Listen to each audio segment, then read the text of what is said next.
जोर से चलती थी। अगर जिंदगी में कुछ अभाव होता था आदमी स्वीकार कर लेता था। अगर जीवन में कुछ अभाव होता, जीवन में कुछ कमी होती थी, आदमी संतोष धारण कर लेता था। लेकिन अब वो लोन वाले फोन आते हैं, भैया कार ले लो, कार, हाँ कोई तकलीफ बात नहीं है, किस्तें चुकाते ना, कोई बात नहीं, आप तो ले लो ले लो ले लो ले लो, किस्तें चुकाते ना, किस्तें चुकाते ना। और सच ये है कि किस्तें चुकाते चुकाते एक दिन आदमी खुद ही चुक जाता है।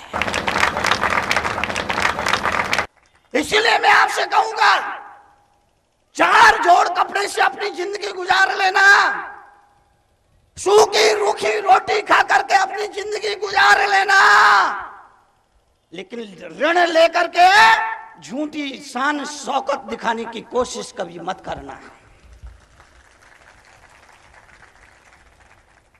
उधार लेकर के, ऋण लेकर के झूठी शान शौकत दिखाने की कोशिश मत करना। और आदमी यही कर रहा है आज। आमदनी अठन्नी की और बोलो बोलो, रुपया खर्चा रुपया, अब क्या होगा मेरे भैया। रात सपने में बापू आए, बोले तरुण सागर क्या हो रहा है। मैंने कहा बापू पूरा देश रो रहा है। एक सवाल आपसे करना चाहता हूं, अगर चादर छोटी हो और पैर लंबे हो तो क्या करना चाहिए। चादर छोटी हो पैर लंबे हो तो क्या करना चाहिए। कौन बोला पैरों को काट देना चाहिए। एक सवाल, अगर चादर छोटी हो पैर लंबे हो क्या करना चाहिए। समझदार लोग कहेंगे पैरों को सिकोड़ लेना चाहिए।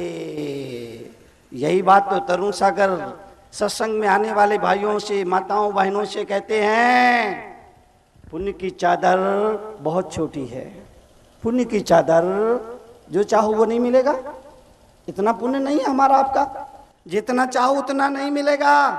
इतना पुण्य नहीं है हमारा आपका, जब चाहो तब नहीं मिलेगा। इतना पुण्य नहीं है हमारा आपका। अरे चक्रवर्ती का पुण्य होता है, वो जब चाहता है, जितना चाहता है, जैसे चाहता है उसको मिल जाता है। पर हम चक्रवर्ती नहीं है, हम चक्रवर्ती नहीं है, हम चक्रवर्ती नहीं है। इसके बाद भी हम अपने आप को चक्रवर्ती का बाप समझते हैं। चक्रवर्ती के चपरासी जैसी भी हमारी हैसियत नहीं है। चक्रवर्ती के चपरासी जैसी भी हमारी हैसियत नहीं है।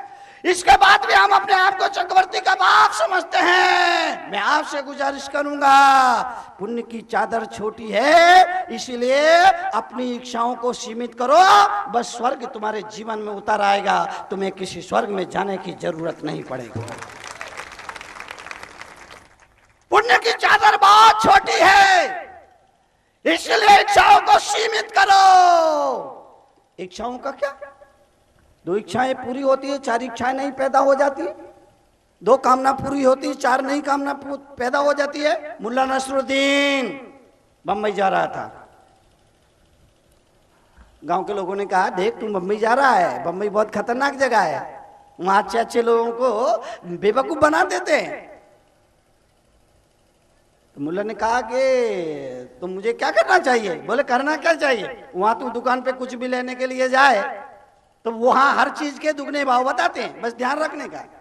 हर चीज के, बम्बई में हर चीज के दुगने भाव बताते हैं, ये ध्यान रखना। सोच समझ के कुछ चीज लेना, हर चीज के दुगने भाव बताते।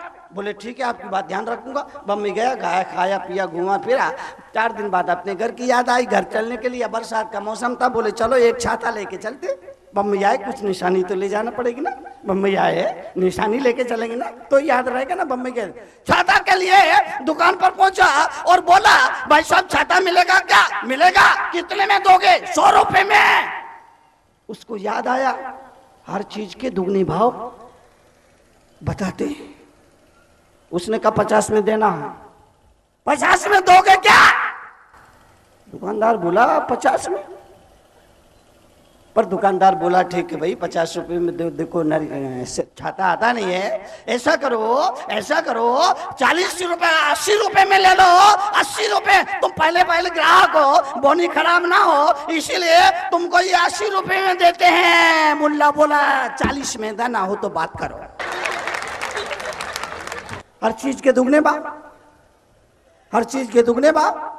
दुकानदार बोला देखो भाई, ना तुम्हारी रही ना मेरी रही, ना तुम्हारी रही ना मेरी रही, 60 रुपए में छाता तुम्हारा पक्का। मुल्ला बोला 30 में देना हो तो बात बोलने का। अब तो वो दुकानदार चिढ़ गया, कमाल का ग्राहक है, मैं 60 रुपए बोल रहा हूं तो 30 रुपए बोलता है। वो चिढ़ गया, आखिर में उसने बोला फ्री में ले जाओ, फ्री में। मुल्ला बोला मियाँ फिर तो 2 देना पड़ेगा।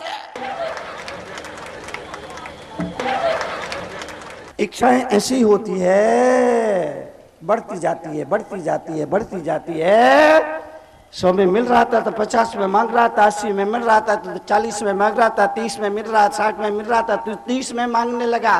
फ्री में मिल रहा था तो इच्छाएं ऐसी होती है। पुण्य की चादर छोटी है, इसलिए इच्छाओं को समेटो, इच्छाओं को नियंत्रण में लाओ, इच्छाओं को कंट्रोल में लाओ। जो चाहो वो नहीं मिलेगा, जितना चाहो उतना नहीं मिलेगा, जब चाहो तब नहीं मिलेगा। अगर आदमी मानसिक रूप से तैयार रहे कोई तकलीफ नहीं। अगर आदमी परिस्थिति के अनुरूप अपनी मना स्थिति बना ले तो उसे कोई दुखी नहीं कर सकता है। परिस्थिति के अनुरूप अपनी मना स्थिति बना ले, उसे कोई दुखी नहीं कर सकता।